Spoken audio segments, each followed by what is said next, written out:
ہجوم کے ساتھ غلط راہ پر چلنے سے بہتر ہے کہ ہدایت کے راستے پر تنہا چل پڑو۔ اے موت، تو تب آنا جب میں سجدے میں ہوں، تجھے آنے میں مزہ آئے اور مجھے جانے میں۔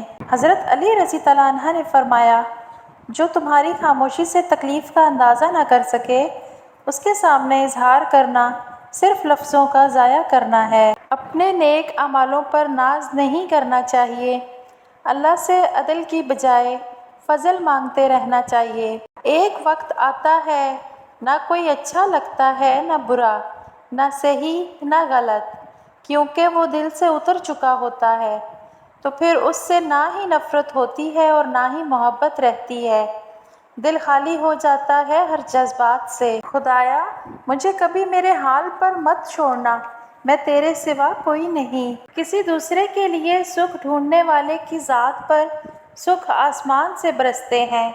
ماہر نفسیات کہتے ہیں کہ صرف 10% خوشیاں آپ کو باہر کے حالات سے ملتی ہیں، بقیہ 90% خوشیاں آپ کے اندر کی سوچ اور احساسات سے ملتی ہیں۔ گویا خوش رہنے کے لیے دنیا کو بدلنے کی بجائے اپنی زندگی کی دنیا کو بدلنا ضروری ہے۔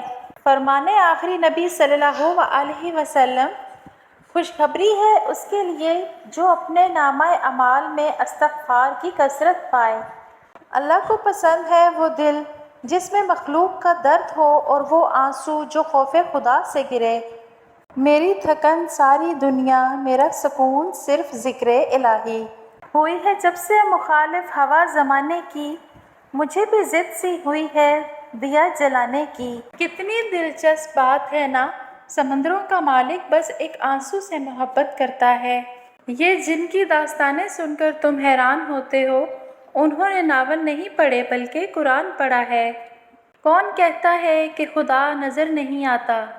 وہی تو نظر آتا ہے جب کوئی نظر نہیں آتا۔ امید جب اللہ سے جڑی ہو تو ٹوٹنے کا امکان نہیں ہوتا۔ علم اپنے رب کو سمجھنے کا نام ہے، باقی سب تو رزق کمانے کے فن ہیں۔ سورہ یوسف ہمیں سکھاتی ہے کہ بیمار صحت یاب ہو جاتے ہیں، کھوئے ہوئے مل جاتے ہیں، مشکلیں آسانیوں میں بدل جاتی ہیں، غم خوشیوں میں بدل جاتے ہیں، اور بے شک سب اللہ کے حکم سے ہوتا ہے۔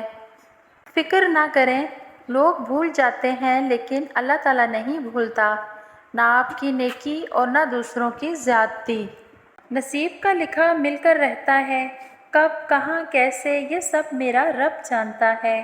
رب سے کہہ دینے میں جو سکون ہے وہ کسی سے کہنے میں کہاں۔ مہنگے اور برانڈڈ کپڑے پہن لینے سے انسان میں کلاس نہیں آ جاتی۔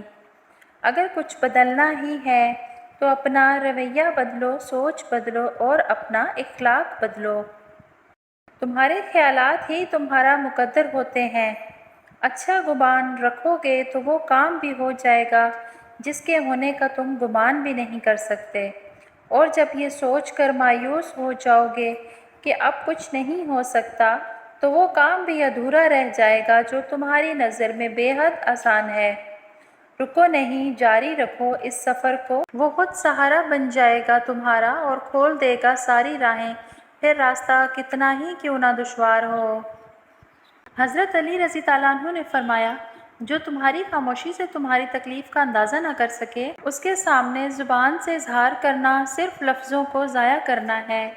اے اللہ، جو چیز میرے مقدر میں نہیں ہے اس میں مجھے مبتلا نہ کر، اور جو چیز میرے مقدر میں ہے اسے میرے لیے بہتر اور آسان فرما۔ 5 عادتیں انسان کو جلد بوڑھا کر دیتی ہیں: ذہنی تناؤ اور پریشانی، نیند کی کمی، زیادہ بیٹھے رہنا، زیادہ میٹھا کھانا، آئل اور زیادہ مرچ مسالوں کا استعمال کرنا۔ یا اللہ، جس دن میں تیرے پاس آؤں اس حالت میں آؤں کہ میری روح بالکل شفاف اور گناہوں سے پاک ہو، میری توبہ قبول ہو چکی ہو اور تو مجھے معاف کر چکا ہو۔ آمین۔